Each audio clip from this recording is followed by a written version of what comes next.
नमस्कार दोस्तों, आप देख रहे हैं कृषि जागरण और मैं हूं आपके साथ पारुल यादव। बिना देर किए फटाफट से एक नजर डालते हैं कृषि बुलेटिन में आज की बड़ी हेडलाइंस पर।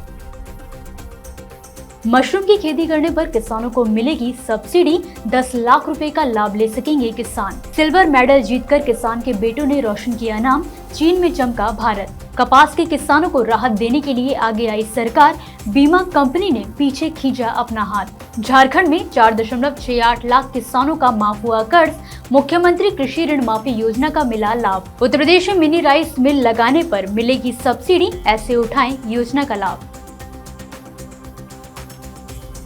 सिर्फ किसान ही नहीं बल्कि सरकारों द्वारा भी किसानों को पारंपरिक फसलों से हटकर कुछ ऐसी फसलों की खेती करने के लिए प्रोत्साहित किया जा रहा है जिनका उत्पादन कर किसान कम लागत में ज्यादा मुनाफा कमा सके। मशरूम की खेती भी कुछ ऐसी ही फसलों में शामिल है क्योंकि इसमें किसानों की लागत कम आती है और उन्हें मुनाफा ज्यादा मिलता है। इसी कड़ी में बिहार सरकार द्वारा प्रदेश के किसानों को मशरूम की खेती करने के लिए सब्सिडी देने का ऐलान किया गया है। राज्य सरकार की ओर से एकीकृत बागवानी विकास मिशन योजना के तहत किसानों को मशरूम उत्पादन के लिए 50% सब्सिडी दी जा रही है। बता दें कि किसानों को मशरूम की खेती करने पर इकाई लागत 20 लाख रुपए का 50% यानी कि 10 लाख रुपए तक की सब्सिडी दी जा रही है। इसके साथ ही इसमें मशरूम का बीज और मशरूम कंपोस्ट भी शामिल है। बात करें आवेदन प्रक्रिया की तो इच्छुक किसान योजना का लाभ लेने के लिए राज्य सरकार की हॉर्टिकल्चर वेबसाइट पर जाकर अपना आवेदन कर सकते हैं। योजना का लाभ लेने के लिए किसानों के पास खेती योग्य जमीन होना जरूरी है। वहीं योजना से जुड़ी अधिक जानकारी के लिए आप चाहें तो अपने जिले के उद्यान विभाग के सहायक निदेशक से भी संपर्क कर सकते हैं। बुलेटिन की बाकी खबरों को विस्तार से बताएंगे, लेकिन उससे पहले मैं आपको बताना चाहूंगी कि कृषि जागरण द्वारा दिसंबर महीने में millionaire farmer of India award आयोजित किया जाने वाला है, जिसका फिलहाल रजिस्ट्रेशन शुरू हो चुका है। अगर आप भी एक बेहतरीन किसान हैं और खेती में नए आयाम हासिल कर रहे हैं तो बिल्कुल देर ना करें और वीडियो के डिस्क्रिप्शन बॉक्स में दिए लिंक पर जाकर अपना रजिस्ट्रेशन जरूर करें। साथ ही आप लिंक पर विजिट करके इस अवार्ड से जुड़ी सारी जानकारी भी हासिल कर सकते हैं। 19वीं एशियाई खेलों में अपने पिछले रिकॉर्ड्स को और बेहतर करने में लगे भारत का पहला ही दिन काफी शानदार साबित हुआ है। आपको बता दें कि इस साल 19वें एशियाई खेलों का आयोजन चीन के हांगजू में किया जा रहा है। खेलों का आयोजन 8 अक्टूबर तक चलने वाला है। वहीं भारतीय खिलाड़ियों ने अब तक 5 पदक जीतकर देश का नाम रोशन किया है। खास बात यह है कि एशियाई खेलों में लाइटवेट डबल स्कल्स खिलाड़ी अर्जुन और अरविंद इस समय काफी सुर्खियां बटोरते नजर आ रहे हैं। बता दें कि उन्होंने लाइटवेट डबल स्कल्स में सिल्वर मेडल जीतकर चीन में भारत का झंडा गाड़ दिया है। बात करें दोनों खिलाड़ियों की तो जहां अरविंद सिंह उत्तर प्रदेश के बुलंदशहर जिले से ताल्लुक रखते हैं, वो भी एक किसान परिवार से हैं, तो वहीं किसान परिवार से ही आने वाले अर्जुन लाल जाट राजस्थान के चुरू जिले के नया बास गांव के रहने वाले हैं। अर्जुन और अरविंद दोनों 2017 में भारतीय सेना में शामिल हुए थे।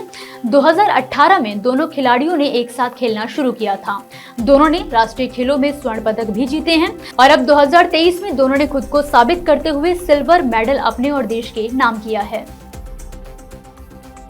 जैसा कि हमने आपको अभी कुछ ही दिनों पहले बताया था कि हरियाणा के कई जिलों में कपास की फसल पर पिंक बॉलवर्म के प्रकोप की वजह से किसानों को काफी नुकसान उठाना पड़ा है, जिसको लेकर किसान काफी परेशान हैं। वहीं दूसरी तरफ हाल ही में इसकी भरपाई करने वाली एक फसल बीमा कंपनी ने किसानों को उनकी फसल का इंश्योरेंस कवर देने के लिए प्रधानमंत्री फसल बीमा योजना को लागू करने से इनकार कर दिया है, जिसके चलते किसानों की चिंता और ज्यादा बढ़ गई है।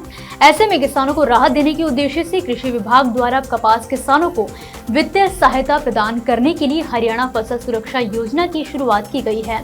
बता दें कि राज्य के हिसार, जिंद, अंबाला, गुरुग्राम, करनाल, महेंद्रगढ़ और सोनीपत के कपास किसानों के लिए 22 सितंबर से हरियाणा फसल सुरक्षा योजना को अधिसूचित किया गया है।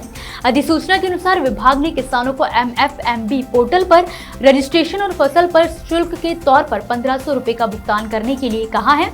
इसके बाद सरकार की तरफ से किसानों को फसल कटाई प्रयोग के आधार पर प्रति एकड़ अधिकतम 30,000 रुपए की वित्तीय सहायता प्रदान की जाएगी। झारखंड के मुख्यमंत्री हेमंत सोरेन ने हाल ही में दावा करते हुए कहा है कि उनकी सरकार ने मुख्यमंत्री कृषि ऋण माफी योजना के तहत झारखंड के 4,68,000 किसानों का 50,000 रुपए तक का कृषि ऋण माफ कर दिया है। और इतना ही नहीं, इसके जरिए उन्होंने अपने चुनावी वादे को भी पूरा किया है। पर अभी भी राज्य के 40,000 ऐसे किसान हैं जिनका कृषि ऋण माफ नहीं हुआ है, जिसकी वजह लोन माफी में कुछ तकनीकी दिक्कतों को बताया गया है।